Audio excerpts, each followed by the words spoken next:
మీరు పూర్తిగా జీవించాలంటున్నాను, మీరేమో ధ్యానిస్తానంటున్నారు. ధ్యానించడం అంటే నువ్వు పూర్తిగా విభాగపరుచుకోవడమే అది. ధ్యానించడం అంటే నువ్వు పూర్తిగా మలినపరుచుకోవడమే అది.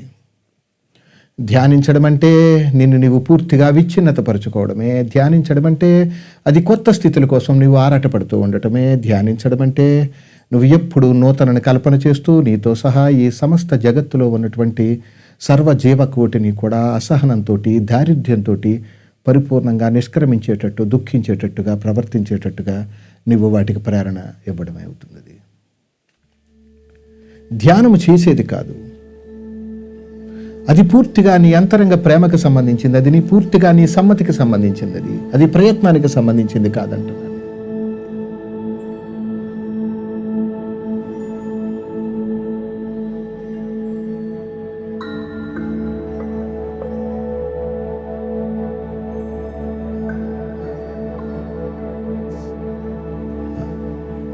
నిన్ను నువ్వు హింసించుకుంటున్నావు, దేవుళ్ళతో పోల్చుకుంటున్నారు, దేవతలతో పోల్చుకుంటున్నారు. ఈ స్పిరిచువల్ ఆర్గనైజేషన్స్ ఏవైతే ఉన్నాయో ఆర్గనైజేషన్స్లో మీరందరూ వాటిలో ఒక ప్రథమమైన స్థాయిలో ఉండాలని మీరంతా పోల్చుకుంటున్నారు. మీరు ఎక్కడికైనా ఒక స్పిరిచువల్ ఆర్గనైజేషన్కి వెళితే ఆర్గనైజేషన్లో మీరు ఇలా స్టార్టింగ్ మీరు వెళ్ళగానే మీకు ఫస్ట్ ఏమని చెప్తారో తెలుసా? మీరు ఎవరు వెళ్ళినప్పుడు మిమ్మల్ని సేవకు వినియోగిస్తారు. మొదట దేనికి వినియోగిస్తారు?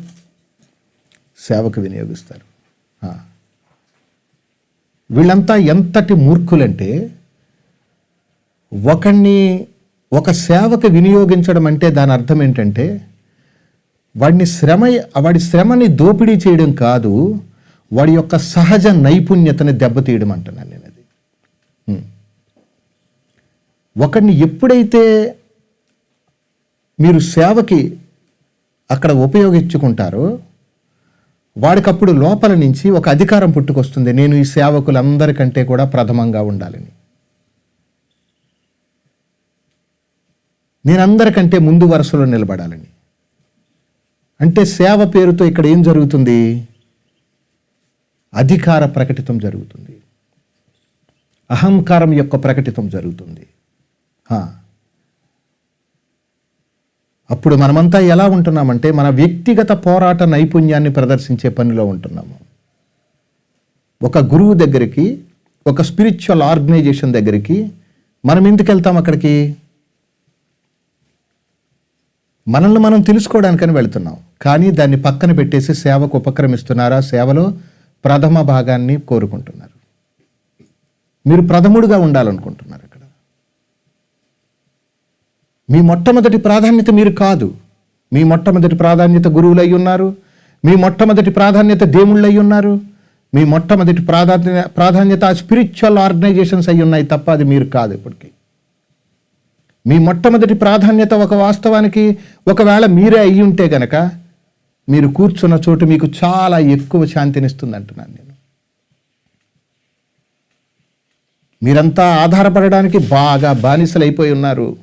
మీరంతా ఆధారపడటం అనేటువంటి విపరీతమైనటువంటి వ్యసనంలో కూరుకుపోయి ఉన్నారంటున్నాను. మీరు రెండు విషయాలు బాగా గుర్తుంచుకోండి: విమర్శించడము, ఆత్మవిమర్శ చేసుకోవడము. మీరు బాగా అర్థం చేసుకోండి. మీరు గురువుల తలకు వాళ్ళ జీవితంలో జరిగినటువంటి సంఘటనలు కథల ద్వారాగా విందామనుకుంటున్నారు. దానివల్ల మీకేం ప్రయోజనం లేదంటున్నాను నేను. దేవుళ్ళు లేదా దేవతల తలకు కల్పిత కథలకు మీరంతా బాగా బానిసలైపోయి ఉన్నారు. మహాత్ముడు తలకు జీవన వైభవాన్ని మీరు అర్థం చేసుకోవాలంటే మీకు హృదయం ఉండాలి. కానీ మీరంతా బుర్రలను ఉపయోగిస్తున్నారంటున్నాను నేను. మీరు పుస్తకాలన్నీ బుర్రతో అర్థం చేసుకుంటున్నారు తప్ప మీరు పుస్తకాన్ని హృదయపూర్వకంగా స్వీకరించటం లేదు. ఇక్కడ హృదయం చాలా ప్రమాణం. ఇక్కడ ఒక స్త్రీని ఒక పురుషుడు వాడి ఇష్టంతోనే అర్థం చేసుకుంటున్నాడు తప్ప ప్రేమతో అర్థం చేసుకోవటం లేదంటున్నాడు. ఒక పుస్తకాన్ని ఏదో పొందాలనేటువంటి తీవ్రతతోటే అర్థం చేసుకుంటున్నారు తప్ప హృదయపూర్వకంగా అర్థం చేసుకోవట్లేదంటున్నాను నేను.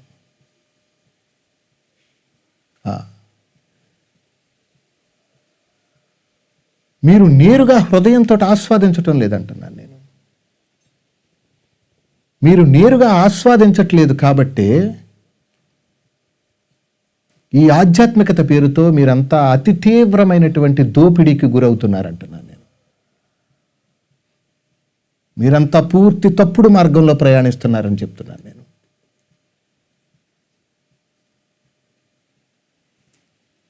మీ హృదయం మీకు చాలా దగ్గరగా ఉంది. దాన్ని మీరు అనుసరిస్తేనో, లేదంటే అనుకరిస్తేనో,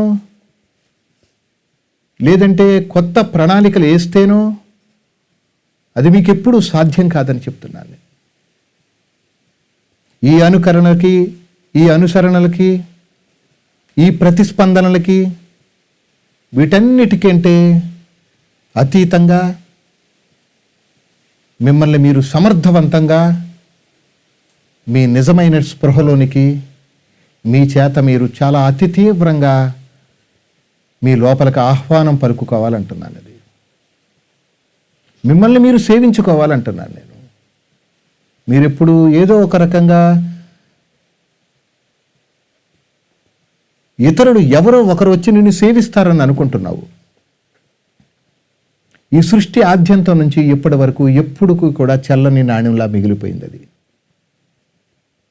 మీ సమయాన్నంతా మీరు పూర్తిగా దుర్వినియోగపరుచుకుంటున్నారు. మీరంతా ఈ ఆధ్యాత్మిక సంస్థల యొక్క సేవకి బానిసలైపోతున్నారు. మీరు ఈ ప్రపంచం తాలూకు లోతుల్ని తెలుసుకుందాం అనుకుంటున్నారు. గురువుల తాలూకు వైభవాన్ని తెలుసుకుందాం అనుకుంటున్నారు. ఎవడైతే తెలుసుకుందామో అని అనుకుంటున్నాడో వాడి మూలాన్ని తెలుసుకోవడంలో పూర్తి నిర్లక్ష్యంగా ప్రవర్తిస్తున్నామంటున్నాను. సత్యం మీరు అనుకున్నట్టుగా లేదు. వాస్తవం నేను మాట్లాడుతున్నట్టుగా లేదు. మీరు వింటున్నట్టుగా లేదు. అదంతా ఒక తీవ్రమైనటువంటి అది అంతరంగ మహావిస్ఫోటనం అంటున్నాను నేను.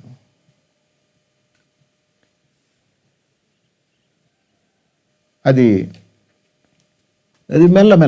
మెల్లమెల్లగా నీ దేహ వ్యవస్థను, మీ మానసిక వ్యవస్థను అది నిరంతరంగా కొద్ది కొద్దిగా చెరిపేస్తుంది అంటున్నాను నేను. మీ లోపలికి మీరు నిష్క్రమిస్తే మీకు ఆధ్యాత్మిక దాహం తీరదు. అసలు ఆధ్యాత్మికత నుంచి బయటకు వచ్చేస్తారంటున్నాను నేను.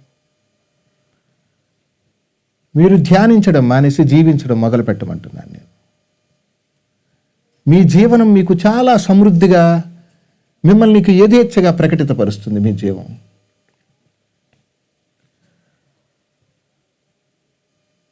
మీరు జీవించాలంటున్నాను నేను. మీరు పూర్తిగా జీవించాలంటున్నాను. మీరేమో ధ్యానిస్తానంటున్నారు. ధ్యానించడం అంటే నువ్వు పూర్తిగా విభాగపరుచుకోవడమే అది. ధ్యానించడం అంటే నువ్వు పూర్తిగా మలినపరుచుకోవడమే అది. ధ్యానించడం అంటే నిన్ను నీవు పూర్తిగా విచ్ఛిన్నతపరుచుకోవడమే. ధ్యానించడం అంటే అది కొత్త స్థితుల కోసం నువ్వు ఆరాటపడుతూ ఉండటమే. ధ్యానించడం అంటే నువ్వు ఎప్పుడు నూతనని కల్పన చేస్తూ నీతో సహా ఈ సమస్త జగత్తులో ఉన్నటువంటి సర్వజీవకోటిని కూడా అసహనంతో, దారిద్ర్యంతో పరిపూర్ణంగా నిష్క్రమించేటట్టు, దుఃఖించేటట్టుగా, ప్రవర్తించేటట్టుగా నువ్వు వాటికి ప్రేరణ ఇవ్వడమే అవుతుంది. ధ్యానము చేసేది కాదు.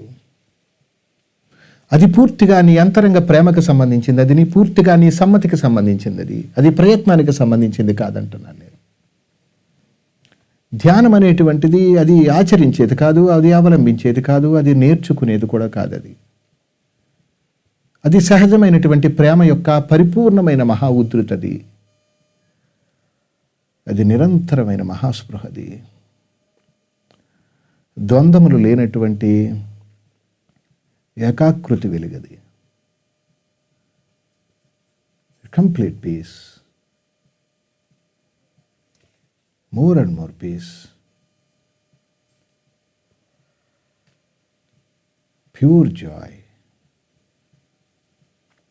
అది చూపులకి, మాటలకి సంబంధించింది కాదు. అది శారీరకమైనటువంటి భంగిమలకు సంబంధించింది కాదు. అది వివరణలకు సంబంధించింది కాదు. అది పూర్తిగా నీలో ఉన్నటువంటి సహజ స్పృహ యొక్క అతి తీవ్రమైన మహావిజృంభణది, గొప్ప విజృంభణది. అది మీరు అనుకున్నట్టుగా లేదు. అది అవును, వాస్తవమే. అది ఆ సహజమైన స్పృహ మీ గురించి మీరు ఎప్పుడైతే ఆలోచించడం మానేస్తారో, మీరు ఎప్పుడైతే ప్రణాళిక లేకుండా మానేస్తారో, నీ ఆలోచనలే నీ నిజతత్వాన్ని కప్పిపుచ్చుతున్నాయనేటువంటి పరమ సత్యాన్ని మీరు ఎప్పుడైతే గ్రహిస్తారో, మీ ఆధ్యాత్మిక గ్రంథాలని ఎప్పుడైతే మీరు పూర్తిగా విసర్జిస్తారో, ఈ గురువుల తాలూకు మాటలను, ఈ చేష్టలను, ఈ కథలను, ఈ స్థితిగతులను, మీ క్షేత్రాలతో సహా అన్నిటినీ ఎప్పుడైతే మీరు పూర్తిగా మీరు స్వస్తి పలుకుతారో, మీ నుంచి మీరు ఎప్పుడైతే ఏది కోరుకోకుండా ఉంటారో, మీ ఇష్టమైన పనిని ఎప్పుడైతే మీరు స్వేచ్ఛగా చేస్తూ ఉంటారో, ఎప్పుడు ఎవరిని ఆశించకుండా ఉంటారో, నీ కంటికి కనిపించే ప్రతి వాడిలోని అర్హతను ఎప్పుడైతే చూడకుండా ఉంటారో,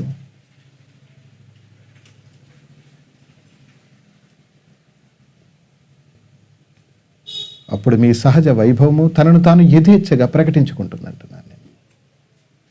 అది చాలా విస్తృతంగా ప్రకటించుకుంటుంది. నేను మళ్ళా చెప్తున్నాను, మీరు తెలుసుకుంటానంటున్నారు, అది తెలియబడుతుంది అంటున్నాను. అది తనను తాను పూర్తిగా ఆవిష్కరించుకుంటుంది. అది మీ మనస్సుతోటి దాన్ని మీరు ఎప్పటికీ అర్థం చేసుకోలేరు. మీ నిజస్థితిని మీరు ఎప్పుడూ అర్థం చేసుకోలేరు. మీ మాటలతోటి, మీ చేష్టలతోటి మీరు మీ నిజస్థితిని ఎప్పుడూ అర్థం చేసుకోలేరు. మీరు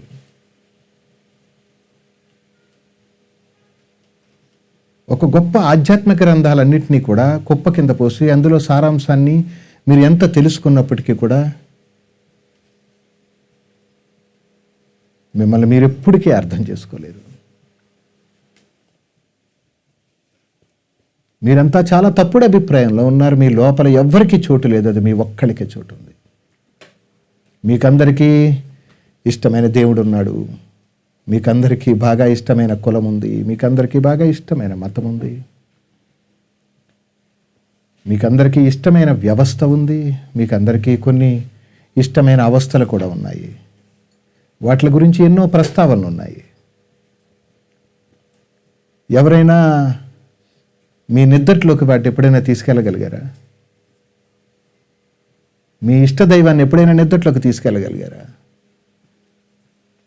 అసలు అవకాశమే లేదు. ఎందుకంటే మీ లోపల ఎవ్వరికీ చోటు లేదు. మీ లోపల మీ ఒక్కరికి మాత్రమే చోటు ఉందంతే.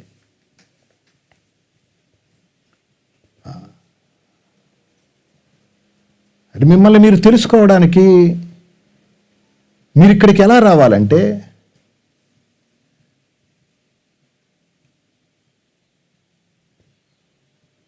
మీ ఒంటి మీద బట్ట ఉండాలి తప్ప బంధం ఉండకూడదు అంటున్నాను నేను. అది మీ ఒంటి మీద బట్ట ఉంటే తప్పు లేదు, కానీ మీకు బంధం ఉందంటే మిమ్మల్ని మీరు ఎప్పుడు పూర్తిగా తెలుసుకోలేరు.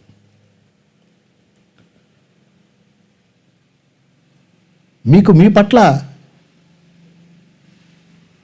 మీరేదో తెలుసుకోవాలన్న ఆశ కూడా మిమ్మల్ని మీ నుంచి దూరం చేస్తుంది అంటున్నాను నేను.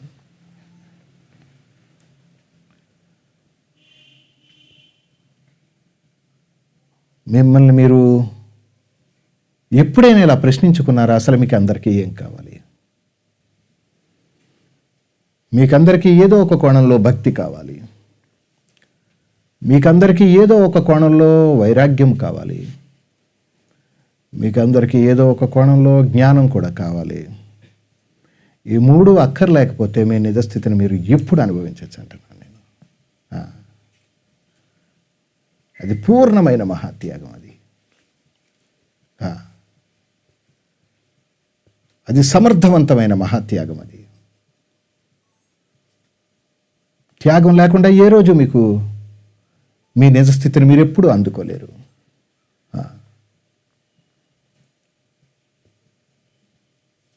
మీరెంత తప్పుడు అభిప్రాయంలో ఉన్నారంటే, జ్ఞానం అంటే అది ఒక వస్తువు అనుకుంటున్నారు. జ్ఞానం అంటే ఒక స్థితి అనుకుంటున్నారు. జ్ఞానం అంటే అర్థం ఏంటంటే తెలుసుకోవడము అని. జ్ఞానం అంటే అర్థం ఏంటి? తెలుసుకోవడం అని.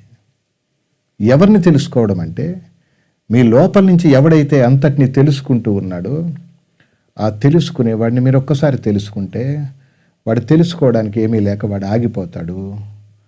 ఆ ఆగిన స్థితి యొక్క పరిపూర్ణత్వము జ్ఞానము. అంటే జ్ఞానం అంటే ఆగిపోవడం అని. అది మీరెంత తప్పుడు అభిప్రాయంలో ఉన్నారంటే, మీరు జ్ఞానం అంటే తెలుసుకుంటామంటున్నారు, మీరు జ్ఞానం అంటే అనుభవిస్తానంటున్నారు, మీరు జ్ఞానం అంటే ప్రకటించడం అనుకుంటున్నారు, అనుభవించడం అనుకుంటున్నారు, ప్రకటించడం అనుకుంటున్నారు. వాస్తవం జ్ఞానం అంటే అర్థం ఏంటంటే మీరు ఆగిపోవడం. అది జ్ఞానం అంటే అది వ్యక్తి యొక్క పరిపూర్ణమైన విచ్ఛిన్నత అంటాను నేను దాన్ని. పూర్తి విధ్వంసం అది. అది పూర్తి విధ్వంసం అది.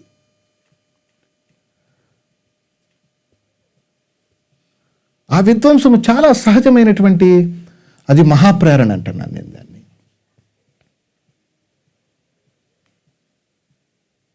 ప్యూర్ ఎనర్జీ అది. అది ఆధారం లేనటువంటి మహాశక్తి సౌధం అంటున్నాను నేను దాన్ని.